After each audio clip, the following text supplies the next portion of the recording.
ایک اہل حدیث کے عالم ہیں جو نام مولانا داؤد غزنوی صاحب، بڑے عالموں میں، وہ تصوف کے بھی قائل تھے۔ ان کے سامنے ایک صاحب کا تذکرہ آیا کہ وہ امام ابو حنیفہ رحمۃ اللہ علیہ کو گالیاں دیتا ہے، اہل حدیث امام کوئی تھا، وہ گالیاں دیتا ہے، امام ابو حنیفہ رحمۃ اللہ علیہ کو برا بھلا کہتا ہے۔ جیسے آج کل بھی کچھ ہے، ایسا ہی تو ہے معاملہ۔ امام حنیفہ کو آتا ہی کیا تھا؟ فقیہ تو تھے، حدیث نہیں آتی تھی۔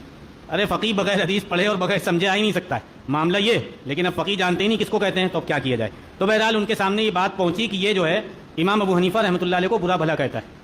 تو انہوں نے فرمایا کہ دیکھ لینا یہ ایمان سے پھر جائے گا۔ کچھ دنوں بعد پتہ چلا کہ وہ قادیانی ہو گیا ہے، اللہ حفاظت فرمائے۔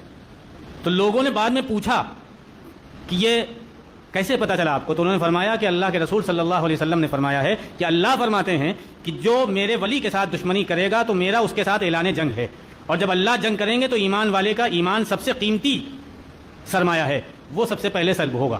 اس سے ہم نے اندازہ لگا لیا تھا کہ امام ابو حنیفہ رحمۃ اللہ علیہ جیسے ولی آدمی، جیسے بزرگ شخصیت کو اگر یہ برا بھلا کہہ رہا ہے تو ایمان کہاں سے سلامت رہ پائے گا؟